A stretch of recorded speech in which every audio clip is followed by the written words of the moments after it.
का सेक्शन कहता है कि वो गोरे हैं, ठीक है, समझ लें इसी दुनिया में ये दोनों यही मानते हैं, क्योंकि बाकी की जगहों के ऊपर साइंस समझ आती है, इनको यहाँ पे ये वाली साइंस समझ नहीं आएगी। साइंस का मुताला है नहीं ना इन लोगों का, ठीक है। और साइंस का मुताला ना भी होता ना तो सहाबा का मुताला बहुत कम है इनका, क्योंकि मैं आपको इसका एक इंस्ट्रूमेंट देता हूँ, सबको यहाँ पे पता चल जाना चाहिए।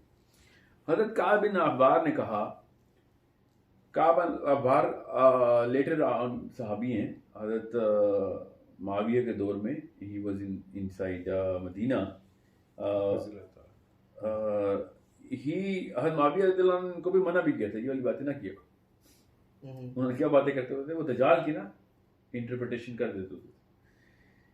तो उन्होंने कहा कि जो जुल्करनैन है ना वो सुरैया पे जाके अपना घोड़ा बांध के आ गया था। सुरैया उस सितारे का नाम है, ठीक है। तो वो सितारे पे गया था, यहाँ से ट्रैवल करके बाहर चला गया था, और वहां पे उसने लड़ाइयाँ लूड़ियाँ जो भी की थी, और उसके बाद यजूज मजूज की दीवार बनाई थी, और वहीं पे घोड़ा बांध के खुद वापस आ गया था। घोड़े की भी जरूरत नहीं थी उसको, ठीक है। ये गौर से समझने की बात है यहाँ पे। अब मैं जिस भी बंदे से बात करता हूँ, ये मदरसे के फारूक तहसील उलमा कराम की बात कर रहा हूँ, वो एक खास सनद के थ्रू चलते हैं ना, तो वो ये कहते हैं कि काब अखबार जो थे वो ज़ईफ रावी हैं। तो ज़ईफ रावी तो होंगे, उनकी अपनी हदीस है, उन्होंने कौन सा अल्लाह के नबी सल्लल्लाहु अलैहि वसल्लम से हदीस सुनी है, उन्होंने खुद बताया ये, मगर चूंकि उनको ज़ईफ रावी कह दिए तो मैं मान लेता हूँ वो ज़ईफ रावी, कोई बात नहीं, ये बात उन्होंने नहीं की। ये मतलब है ना उलमा कराम का, उन्होंने ये बात नहीं की। मैं अभी एक बता रहा हूँ, अभी बड़ी बताता हूँ आपको। तो किसने की ये बात फिर? मतलब मेरे दादाजी ने तो नहीं की ना ये बात, ये 1400 साल पहले ही किसी ने की है ना बात। ये झूठ है, ये बात मान लेता हूँ, ये झूठ है बात कि सुरैया पे बांध के नहीं आया जुल्करनैन, मगर 1400 साल पहले इंटरगैलेक्टिक किस्म का झूठ कौन बोल रहा था? बड़ा पॉइंट उठाया आपने, समझ रहे?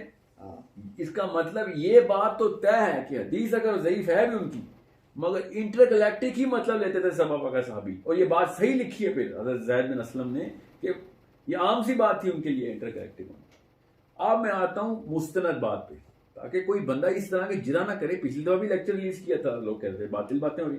हज़रत अली को क्यों बातिल कहते हैं आप? हज़रत अली ने खुद कहा कि जुल्करनैन को अल्लाह ताला बादलों में ट्रेवल करा देते, उसके पास ऐसी ताकत थी। समझने की कोशिश करें आप, वो तो नहीं बातिल हो सकती ना बात, वो तो ज़ईफ बात नहीं है ना। हज़रत अली ज़ईफ रावी है, फतहुल बारी में डायरेक्ट बता रहा हूँ। फिर सैयदना हसन ने क्या कहा, और ये इब्ने कसीर ने कोट किया हुआ है। सैयदना हसन ने कहा कि जो याजूज माजूज से उनका हुलिया क्या है। सैयदना हसन रज़ी अल्लाह अन्हु तो नहीं ज़ईफ रावी ना, ठीक है। अब उनकी चलन ठीक है, हदीस ज़ईफ हो सकती है, यही झूठ बांध रहे थे लोग 1400 साल पहले। उन्होंने आइंस्टाइन की किताबें पढ़ ली थी, वो भी टेस्ला की थ्योरियां पढ़ पढ़ के बातें करते थे। सोचें तो सही है, क्या अजीब सी बातें करते हैं यहाँ पे आजकल के। ये तो रवायत ही ज़ईफ, रवायत बिल्कुल ज़ईफ मान लेता हूँ, रवायतें ज़ईफ हैं, इब्ने कसीर भी ज़ईफ है, फतहुल बारी भी ज़ईफ है, ठीक है होगी ज़ईफ। ये हैं तो 1400 साल पहले की बातें, ये पोस्ट टेस्ला बातें नहीं है, ये पोस्ट रिचर्ड डॉकिंस और स्टीफन हॉकिंस बातें नहीं हो रही, समझ रहे? ये 1400 साल पहले इंटरगैलेक्टिक कॉन्सेप्ट्स कौन डिस्कस करता फिरता था, जो कि ज़ईफ हदीसें भी कोट करता था। बिल्कुल। तो सैयदना हसन ने क्या कहा कि याजूज माजूज के जो कान थे वो इतने लंबे थे कि जमीन को गिरते थे, और इतने बड़े थे कि वो एक कान को गद्दा बनाते थे और दूसरे कान को लिहाफ बना के सोते हैं। ये याजूज माजूज की प्रेजेंट टेंस की सैयदना हसन रज़ी अल्लाह अन्हु की हदीस इब्ने कसीर में। ये जरा सोचें तो सही ना, ये क्यों इस बारे में हम लोग दज्जाल की बातें इतनी शौक से चस्के ले लेके करते हैं। हम इतना मजा लिया हुआ है उम्मत ने, दज्जाल की सीरीज मिलियंस एंड मिलियंस में हो रही, मगर दज्जाल के ऊपर गौर किसी ने नहीं करना। तो ये इंतहाई जरूरी है कि हम ये समझें, बेहद जरूरी है कि हमें पता हो कि डिटेलिंग कैसे करनी है और किस पर्सपेक्टिव से देखना है, वरना दज्जाल तो मतलब जाहिलों को तो नहीं छोड़ने वाला दज्जाल। और ये मैं बहुत डरावने वाली हदीस सुना रहा हूँ, ये मुस्तनद हदीस है कि दज्जाल के ऊपर मेरी उम्मत की औरतें और उलमा कराम कसीर तादाद में बैत करेंगे, कसरत होगी कि उलमा कराम बैत करेंगे। तो मैं तो उलमा कराम में डरता हूँ दज्जाल के दौर में, क्योंकि ये बैठे हैं वो 1200 साल वाली, मैं बैठा हूँ 1400 साल वाली बात पे। तो 1400 साल पहले वाली बात हो, वरना मुझे एक दफा आप बता देंगे तमीमुद्दारी दज्जाल से मिल कैसे आया। अभी तो दज्जाल ने एंड ऑफ टाइम में मिलना है, ये बड़ी बात है। वो कैसे मिल आए पहले से? उनके पास टेक्नोलॉजी तो नहीं थी ना कोई, तो यकीनन पोर्टल से तो मिले। क्या तमीमतदारी पोर्टल से ट्रैवल करते रहते थे? नहीं, उन्होंने एक दफा ही मिले हैं, वो भी जहाज गुम हो गया था उनका, तूफान में जहाज गुम हो गया था, वो जान के दज्जाल से थोड़ी मिलने गए थे। सोचने वाली बात यह है कि वो हदीस आप पढ़ें तमीमुद्दारी की, तमीमुद्दारी की हदीस बता रहा था। तमीमुद्दारी को अल्लाह ताला के नबी सल्लल्लाहु अलैहि वसल्लम ने लोगों में लेके आए सहाबा किराम में, और कहा कि जो मुझे तूने बताया इनको ऐसे सुना, क्योंकि उन्होंने जाके प्रॉफेट सल्लल्लाहु अलैहि वसल्लम को बताया कि जब मैं क्रिश्चियन था तो मैं ये सफर करता था, हमारा एक दफा बहरी जहाज गुम हो गया था, तो वो एक ऐसे जजीरे पे जब तूफान थमा तो हमारा जहाज पे जजीरे पे रुका। अब ये गौर से सुनिएगा, ये सारी की सारी बातें जो है ना, ये बगैर इंटरगैलेक्टिक पोर्टल और इंटरडिमेंशनल कॉन्सेप्ट के समझ नहीं आ सकती। उन्होंने कहा मेरी कश्ती जब उस आइलैंड पे रुकी तो वहां पे एक ऐसी मखलूक मिली जो कि सिर्फ और सिर्फ बालों की बनी हुई थी, ठीक है। और बालों की क्या मखलूक थी, वो कोई जानवर था या इंसान था ये नहीं बताया, उसका नाम उन्होंने जस्सासा बताया, उसने खुद अपना नाम जस्सासा बताया था। अब कौन सी बालों वाली मखलूक है जो कि अरबी बोलती? गौर से समझने वाली बात है। ये वाला लेक्चर में क्यों नहीं कवर करते शेख इमरान साहब कि वो अरबी क्यों कैसे बोलते थे? वो जानवर अरबी बोलता था, वो तो तूफान में पता नहीं कितने से गुम हुआ था। एक कश्ती कहाँ पे गई थी, और अगर समझ लें तूफान साइप्रस तक ही गया था, समझ लें। ये जानवर अरबी कब से बोलते हैं मुझे बताएं? फिर वो जसासा कहता है तुम वहां से आए हो, मैं तुम्हें एक जगह पे लेके जाता हूँ, तुम्हारे काम की चीज है, हम तुम एक औरत से मिलाता हूँ। वो औरत से मिलाया, औरत ने अपने घर में एक जवान आदमी को जंजीरों से जकड़ा हुआ है। ये किस किस्म की बुढ़िया है कि जो एक जवान आदमी को जकड़ती है? ये कौन सी ताकत है उसके पास? और जवान आदमी, बुढ़िया पहले पूछती है, इंटरव्यू लेती है अरब से आए, अच्छा, और फिर उसके बाद वो जवान आदमी 3 सवाल करता है कि ये बताओ फलां जगह पे बाग खुश्क हो गया, उन्होंने कहा नहीं हुआ। फलां जगह पे नहर खुश्क हो गई, यहाँ नहीं हुई। नबी का आ गया है जिससे, हाँ आ गया। तो फिर नबी आ गए, मोहम्मद आ गए हैं, जी हाँ आ गए। तो फिर उनकी तबाह का इसी में तेरी बचत है। ये उस बंदे ने 3 बातें की, ठीक है।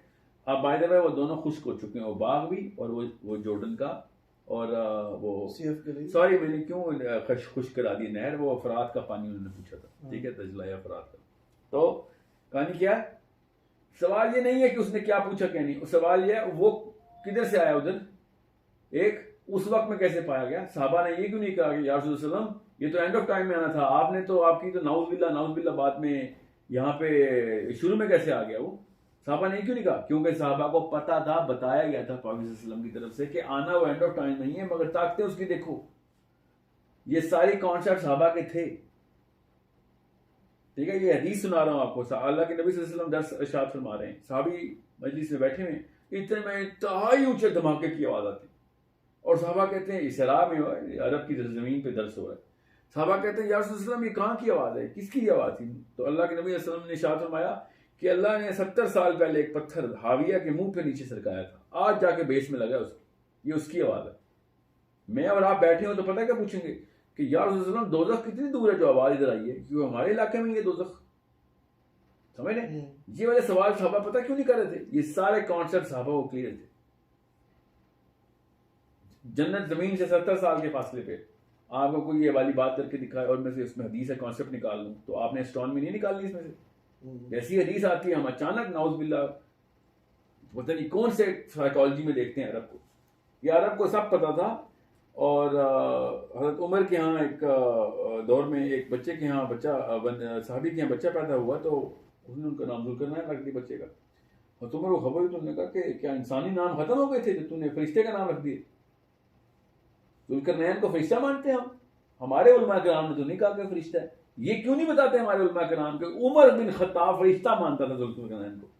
किस बेस पे फरिश्ता मानता था? बताना पड़ेगा ना कि किस बेस पे फरिश्ता मानता था, क्योंकि फरिश्ते करते हैं सबब आपके ट्रैवल, समझ रहे? वरना फरिश्ते का दुनिया में कोई कॉन्सेप्ट नहीं है सिवाय इसके कि वो आसमानों के सफर करता है 1 सेकंड में।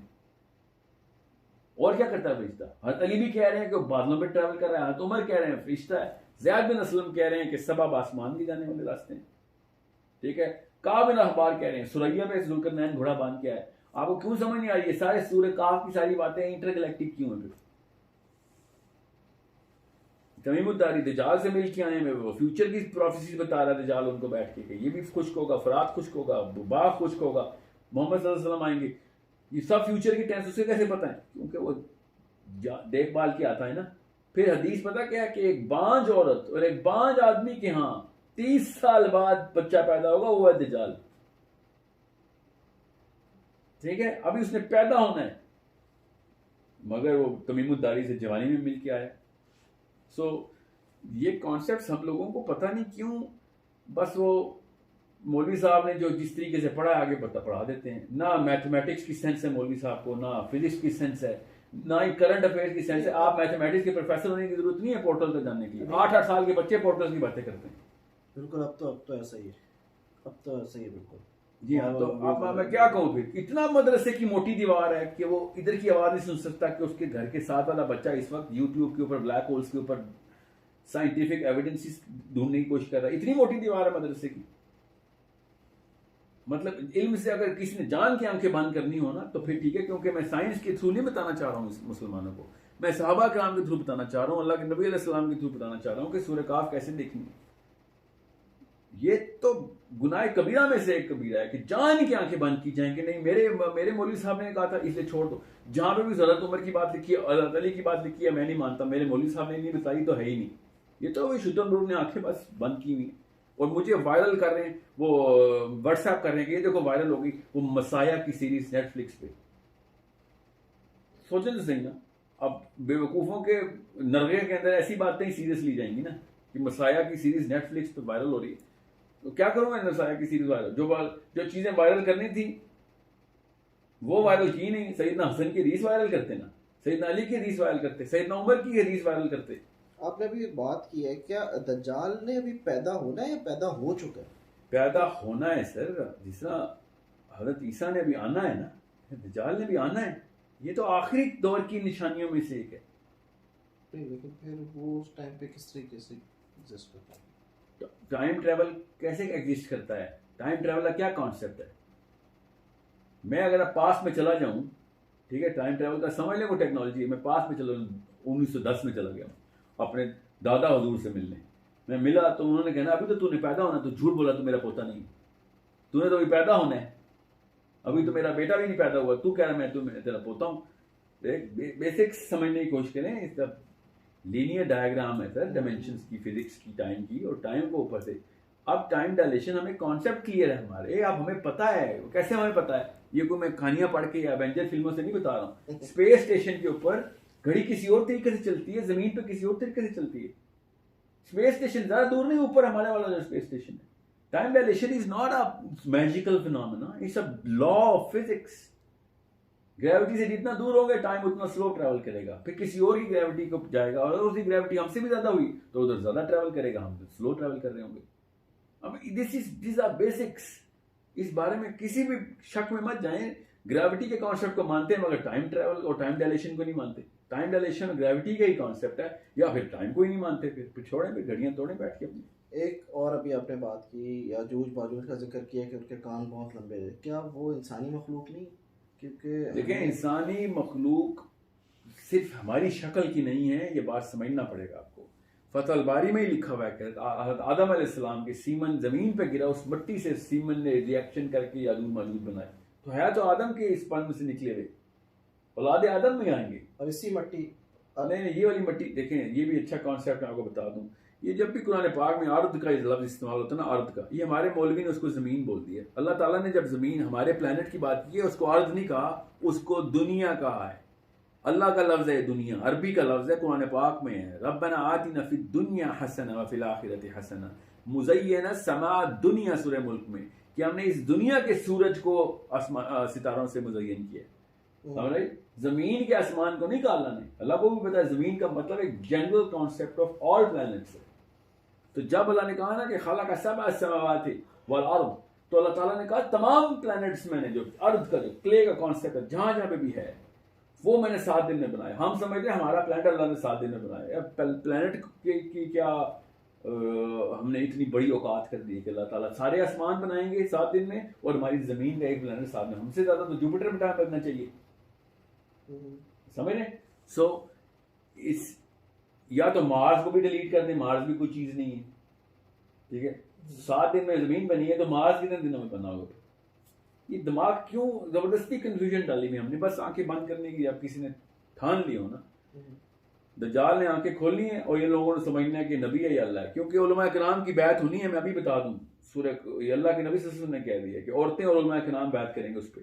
तो ये गौर करें वो क्यों करेंगे, क्योंकि इस एंगल से देखे बगैर दज्जाल वाकई में कोई ऐसा करिश्मा करेगा। क्यों? क्योंकि अल्लाह ताला के नबी सल्लल्लाहु अलैहि वसल्लम का मैं ख्वाब सुना दूं आपको इधर। अल्लाह के नबी, और ये हदीस कुछ 70 तुर्क से है, 70 दफा लिखी गई है ये दोनों किताबों में।